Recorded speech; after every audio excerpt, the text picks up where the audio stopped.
Hello, welcome to Lil's Vintage World, and today I'm going to be doing the Boozy Book Tag. This tag was created by the lovely Graham, whose channel I'll link for you in the description box below. Go and check out his videos. He makes wonderful bookish content, and if you like seeing my pup on my channel, you can also go over to Graham's channel and see his 3 beautiful pups too. Anyway, Graham tagged me himself. I'm very excited to do this tag. I have to say I don't have any booze with me. I do have water in a wine glass though, so keeping it real. Okay, let's get straight into the questions which I have written down here. So question 1, pre-drinks Prosecco. Not the biggest Prosecco fan, I won't lie. Name a book that went straight to your head and stayed with you long after you finished reading it. Well, for this one, I had to pick The End of the Affair by Graham Greene. I read this book years ago and it is still very much stuck in my head even now. It is a book about, funnily enough, an affair that ends, and Graham Greene has such a vast array of books covering several different genres, but he just gets them so right, doesn't he? And this was absolutely amazing, and what made me think about was the concept of the social construction of love, and having love as a social construction. It made me think, what is love? How can we define love? This obsession between, this line, between like love as in love and as love as in an obsession, and where's this borderline? Yeah, it really made me think. And as I said, I read this years ago, but even now, it's still in my head. And I haven't reread it because it's still very much, got its little place stuck in my head.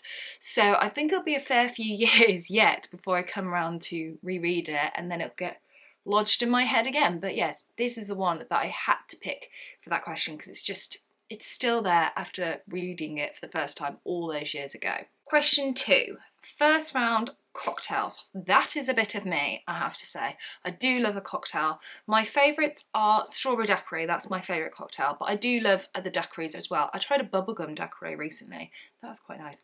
But I'm also partial to a margarita and a cosmopolitan. They're very nice. And also summer slings are lovely too. Anyway, I digress. Name 2 books / book characters that you think would make a great crossover novel / series. For this, I had to pick, because I thought it'd just be fun, Lord Peter Wimsey from the Lord Peter Wimsey novel series. This one is The Nine Tailors, but I picked this because Lord Peter's on the front. So here, I just chuck my books about. Here, this character here, that is Lord Peter. You can tell because he's got the little monocle there. Anyway, so yes, I'd have Lord Peter and the book that I just chucked on the floor.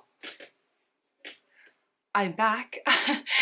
This is Cards on the Table by Agatha Christie, but I picked this because I would like Ariadne Oliver and Lord Peter Wimsey to be together in this weird kind of crossover.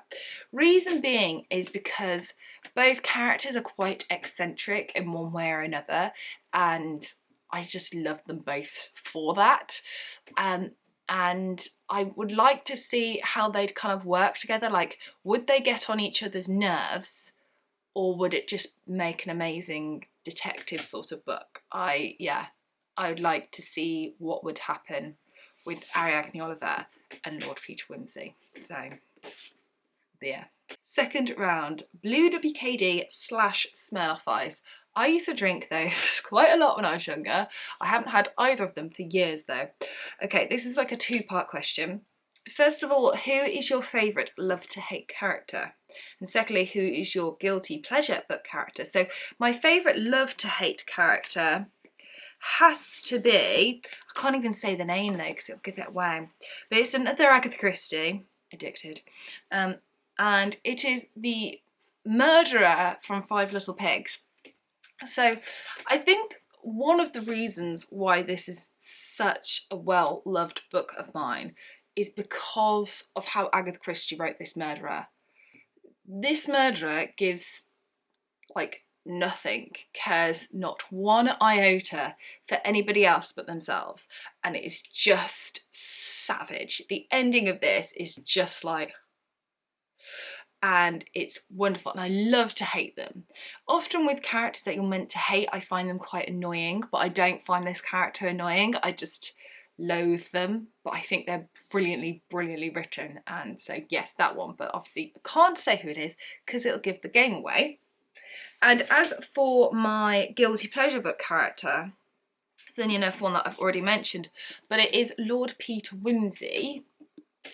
And the reason why he's my kind of guilty pleasure book character, I don't really believe in guilty pleasure book characters or guilty pleasures really, but I really like Lord Peter Wimsey, and I know for a lot of people he kind of gets on people's nerves.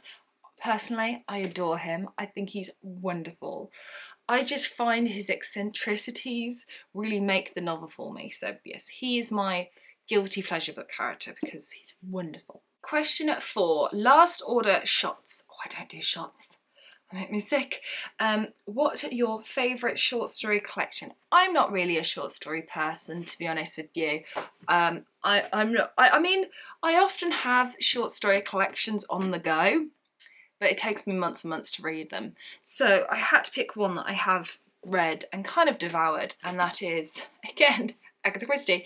This is the complete short stories for Hercule Poirot. There's over 50 in here, and I remember actually I read this within like a couple of weeks, which is actually really good for me in comparison to short stories, and I just really loved it. I mean, there are some in here that are much better than others. I'm not going to lie. It's really difficult to give this a rating as well, because some stories I felt were too short and some stories were too long, and yeah, it's difficult to find the balance. But yeah, there's some really brilliant short stories in here. My favourite ones are The Chocolate Box and The Yellow Iris. I really like that one as well. So yeah, these ones are my favourite short stories. Question 5, nightcap. Name a favourite book you return to again and again when you just need that bookish warm hug that makes everything better. What a lovely question. But I have to say, quite a problematic question, because I don't have one favourite book that I like to return to again and again. I have several. I am a huge rereader. I love rereading, and so I reread a whole handful of books again and again and again. So I'm going to mention quite a few. Are you ready? Are you sat down uncomfortable? Get your fingers out. Okay, so Miss Peregrine Lives for a Day by Wilfred Watson, I adore. It's my favourite book ever. Excellent Women by Barbara Pym. I love devouring that again and again. There's something so comforting about Barbara Pym's writing. It's delicious. Then some of my favourite children's classics, so Paddington by Michael Bond, Beatrix Potter books, so for instance my favourites of which are The Tale of Two Bad Mice, Tale of Flopsy Bunnies and The Tale of Peter Rabbit. I also love The Secret Garden by Frances Hodgson Burnett, The Wind in the Willows by Kenneth Grahame. I love rereading P.G. Wodehouse, couldn't think of his name then. P.G. Wodehouse, I love rereading his books as well. And I'm sure I'm forgetting a bunch of others. Agatha Christie, of course.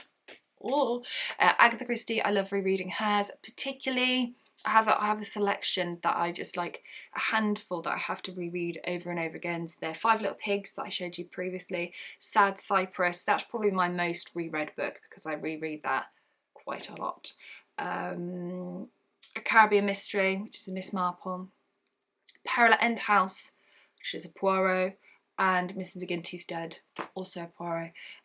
Yeah, I reread those quite a lot as well, and they're my very happy, comforty reads. I also really find certain authors comforting as well. So like Patricia Wentworth, I find her a very comforting author to read. Elizabeth Taylor I find very comforting to read, etc, etc, etc. There's so many, I could be here all day. Right, question 6, the morning after the night before, hangover. What is your favourite tip for getting yourself out of a reading slump / bookish hangover? Now, I do think they're quite two different things, really. I find with bookish hangovers, it's usually because you've read a book recently and it was just absolutely blown your socks off, and I find when I have a bookish hangover, I need to go either one of two ways. I either need to read a book that is pretty much on the same sort of thing, exactly on the same sort of thing as the book that I've just read, and stay in that little bubble, or I need to come literally as far away from it as I can and read something completely different. So I either find I need to be one of the two spectrums on a bookish hangover. When I've read something that's literally been sat, like I adored it, it's sat in my mind, I love it very much, and now I can't get it out of my head for a little while. Yeah, that sort of feeling. As for a bookish like reading slump, I do have them. The last one that I had, I think, was about June 2020, and that was when we went into lockdown. And when initially we locked down, March, April, it just got to June. I was reading lots when we first went into lockdown. I was reading so much, and then I got to June and I just couldn't see the light at the end of the tunnel, I think, and it just kind of played on my mind a bit, because it's just odd times, isn't it? You know, we haven't experienced this before, so yeah, my reading took a bit of a hit, which is, you know, it's fine. And I think sometimes with the reading slump, you need to first of all work out why you're in a reading slump. And for me, it's usually something's going on in my head rather than, you know, some actual physical reason. So yeah, working out why. And then I either find that I just need to give myself time and let myself be in a reading slump sort of thing for a little while, have a couple of weeks off reading, that's absolutely fine. Or I will read real comfort reads, like books that I mentioned earlier. I'll pick up my favourite series of comic book, which is Giant Days. I love Giant Days so much. I'll pick that up and I'll read them, and that kind of gets me back into reading. I'll pick out one of the illustrated Paddingtons that you can see behind me. These ones, you know, you can read them in like 10 minutes and they're lovely, and it's just, you're getting back into reading. And then again, picking up an old comfort read or an easy read like a children's book, something easy, that would be my tip. Anyway, question 7 is arrange the next boozy evening, tag people. So if you have a YouTube channel and you fancy doing this tag, I tag you.